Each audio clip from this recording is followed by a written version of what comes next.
Welcome back to Autism at Home, brought to you by us at Early Autism Project Malaysia through our non-profit initiative, The Hope Project. My name is Joshabet Isaac and it's so nice to see you again. Joining me again today is Emma Sajida, our Autism at Home coordinator. Welcome back to our series on Autism at Home entitled Social Skills. In the first lesson, we gave a general introduction to social skills as well as some important tips and reminders when teaching them before moving on to reciprocal actions. In the previous lessons, we talked about teaching social referencing, gestures, circle time, and play stations.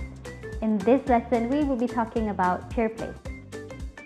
Peer play, also known as play dates, essentially refers to the setting in which children engage in activities together.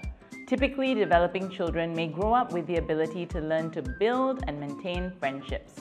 When they meet their friends, they greet them, ask them about their day, ask about what they want to do or play together, and the list goes on. Then when they do engage in an activity, they talk with or comment on each other, take turns, and just share things so very naturally. All of which can be overwhelming expectations for children with autism. Making friendships or even interacting with peers can be very difficult due to their delays in language, play, and social skills. But it does not mean it's impossible for them to learn, provided we try our best to break it down and to teach them to their best potential. So, for your child to have successful peer play, what skills would they need prior to starting? Needless to say, your child will need the foundational skills of cooperation, imitation, and attention. Then, a crucial prerequisite skill is a reduction in disruptive behaviors. The benefit of this is for your child so that they can have a pleasant and meaningful peer play experience. The benefit of this is on their peers as well, so that they can also copy the appropriate behaviors demonstrated. And if your child is having a peer play session with a typically developing child, then the peers may be able to learn and develop compassion and empathy to those with special needs. Then some receptive and expressive language and communication abilities. If your child uses an alternative method of communication, it would be great to have a peer. That way, the children may be motivated and be reinforced by each other when exchanges in communication are done. What is also important is the ability to engage and attend to an activity for a longer duration of time. How long exactly? That depends.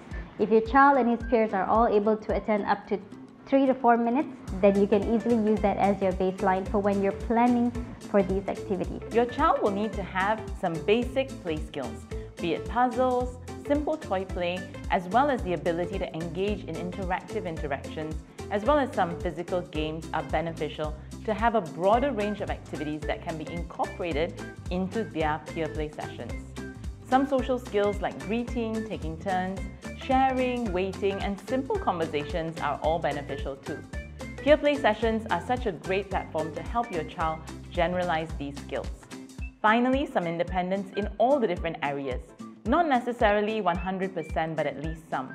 When your child is having a peer play session with his peer, the last thing he would want is for you to have to be physically guiding him through all the activities and all the interactions with his peer.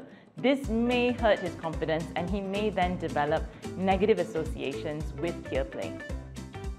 Then we need to find peers. Let's go through some of the critical points to consider when choosing a suitable peer to play with your child. Firstly, consider the ages of your child and his peers. They should be of similar age, not necessarily the same. Having a similar age can help the adults prepare age-appropriate activities that the children can enjoy together. If your child is already attending school or a sports club somewhere, their classmates or group mates would be the best to start with. Next is interest, preferably shared interests amongst the children involved. Think about it, even as adults, we're naturally drawn into spending more time with people with whom we share common interests. Children have interest in, let's say, planets or dinosaurs or puzzles. They can be paired or grouped together for play dates. And as parents, it'll be much easier and less of a task to plan and prepare some of the activities. Again, if your child is already attending a sports group or other co-curricular activities, CCA groups, their peers in these groups can also be considered due to their shared interests. What about the peers' developmental growth? Should they be typically developing or should they be children with autism too? Some parents may argue that children with autism should only play with typically developing peers and not with other children with autism. There's no fixed answer to this question, but rather use your discretion when choosing a suitable peer for your child. It is important to consider the abilities of these children. Ideally, children who have advanced verbal and language abilities are to be paired or grouped together. This is to ensure that both children can have the similar goals of using proper language and communication with each other and appropriate advanced social skills with one another too. Children with lesser verbal abilities can be grouped together and have some of the communication and social skills expectations to achieve. When they have friends who have the same abilities as they do, your child won't feel overwhelmed by the big expectations that would be set should they play with those with higher or more skill sets. The key is to ensure all children in the peer play sessions are successful in building positive relationships with each other and in meeting their expectations. Not forgetting the important trait of being well-mannered. While what this constitutes may be different for each parent, what is important is that the peers are generally cooperative and don't engage in disruptive behaviors.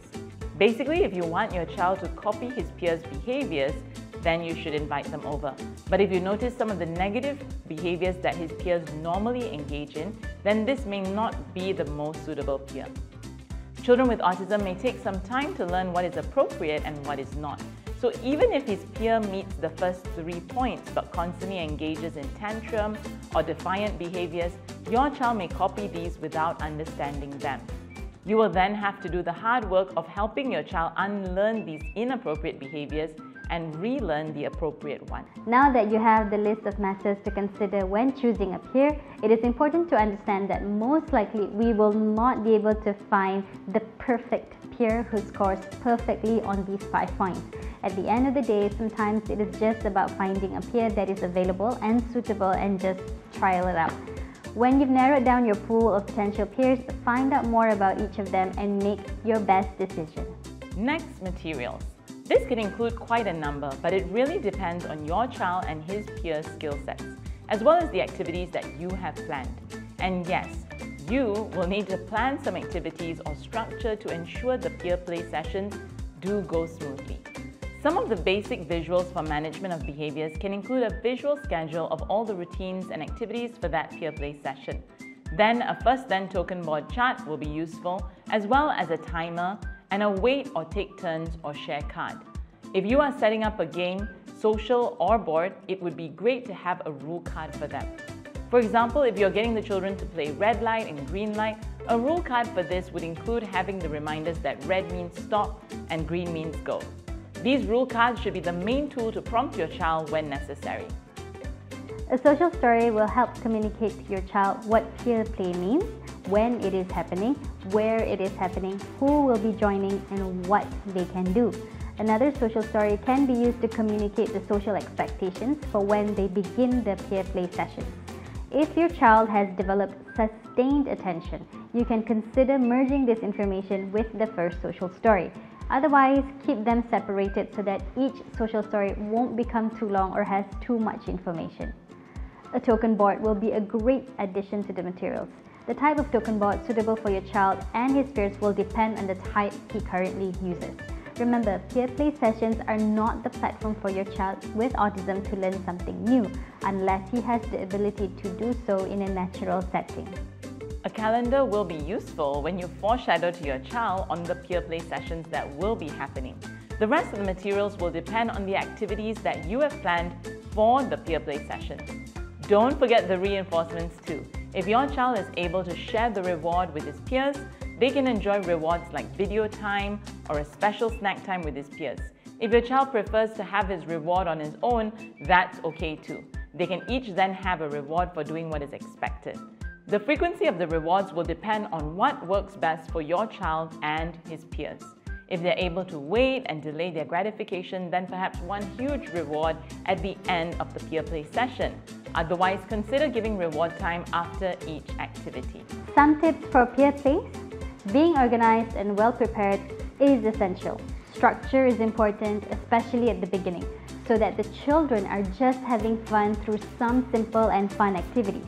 Begin with highly structured activities, and when the children are having more successes in their sessions together, you can gradually introduce unstructured activities and later unstructured time.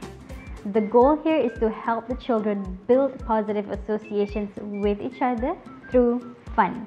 Outline the activities out for the children either through a visual schedule or a written schedule. Be sure to foreshadow the arrival of a play date for our child. Use the social stories and calendar to communicate everything about the peer play to your child. Their peers may find these tools beneficial too. Decide on the activities you want to include. Limit both children's access to other toys during the sessions. Keep their motivation and focus on each other, not on the toys. Now let's talk about the progression of peer plays. First, we would always start with one-to-one. As a general introduction to peer plays, simplify the social expectations for your child by having only one friend at first. Begin with a short duration of time. Depending on your child's skill set, this can be even as short as 5 minutes if necessary. The shorter the duration, the higher the frequency should be. Remember, sufficient practice. If your child is able to do up to 30 minutes of peer play sessions, they can do between 2 to 3 sessions a week, and then eventually building up the time to longer durations as well. Start with just one same peer first. Then when you've achieved your targets with that one peer, introduce a second peer and keep to the same progression.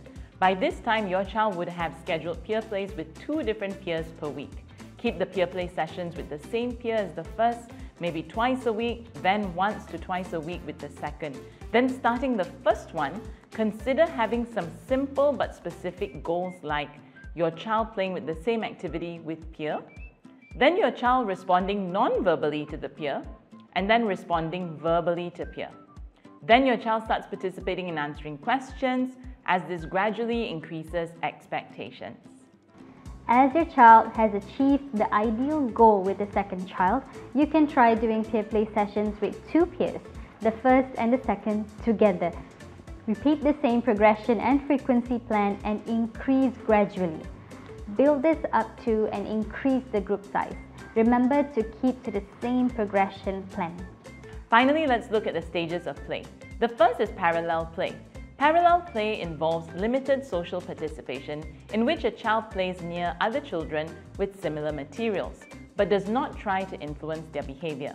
Developmentally, children can play in a parallel fashion by the age of 24 months.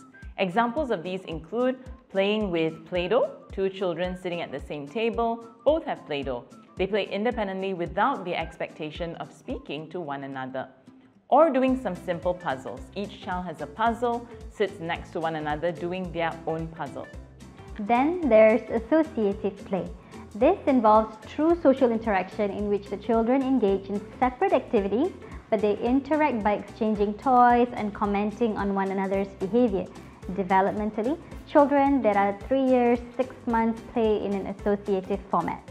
Examples of these include playing with Play-Doh. The children may share materials and make short comments like, "I'm making a train," or "I've got red Play-Doh."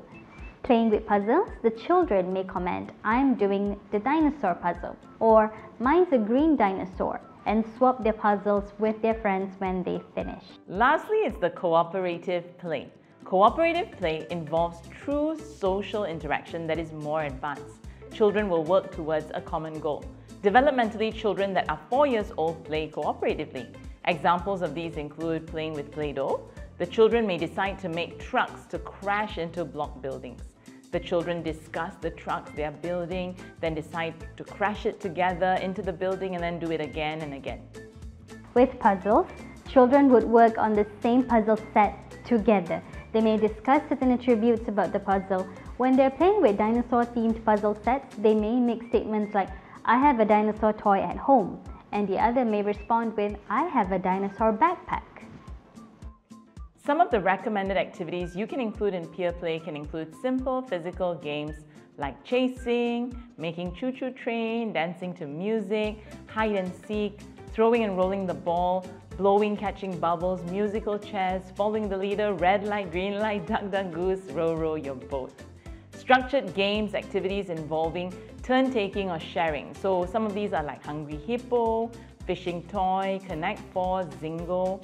Then there's also activities that promote shared attention, like completing puzzles together, listening to audiobooks, or even watching short videos. Role play with shared themes. This may require adult assistance. For example, playing house, pretend animals, pretend superheroes, and the list goes on. Action songs or finger plays like head, shoulders, knees and toes, Looby-Loo, Wheels on the Bus, and the finger song. Preparing a simple meal. The recipe depends on the children's age and skill set. The younger the age and the lesser the skills, then the recipes should be much simpler, like spreading peanut butter on bread. Now it's your turn. Check your child's readiness to start attending peer play sessions. Foundational skills, reduce disruptive behaviors, receptive and expressive language and communication skills, the ability to engage in activities, has some play skills, able to engage in interactive interactions, have adequate social skills, and have some independence. Narrow down your pool of potential peers for your child based on these pointers: age, interests, developmental growth, child's abilities and skill sets, and mannerisms. Then plan your child's peer play sessions and break down the duration, the frequency, types of activities, the plans on communication with your child, the token system, reinforcement types, and frequency. Prepare the materials and you can start peer play. So that's it for our lesson on peer play. In the next and final lesson, we will be talking about group plays. Do stay tuned. Also, thank you for your support, and with the amount of interest we have received online, we have actually started providing online services and currently work with clients in other states of Malaysia, New Zealand, Philippines, Singapore, Switzerland, Indonesia, and China as well. So do scan these QR codes and get in touch with us for more information. If you haven't already, do check out our free online resource platform, Autism at Home, which has all the corresponding articles and downloadables for you. And don't forget to subscribe to our YouTube channel, follow us on Instagram and Facebook to stay updated. Thank you all for watching, and we will see you soon.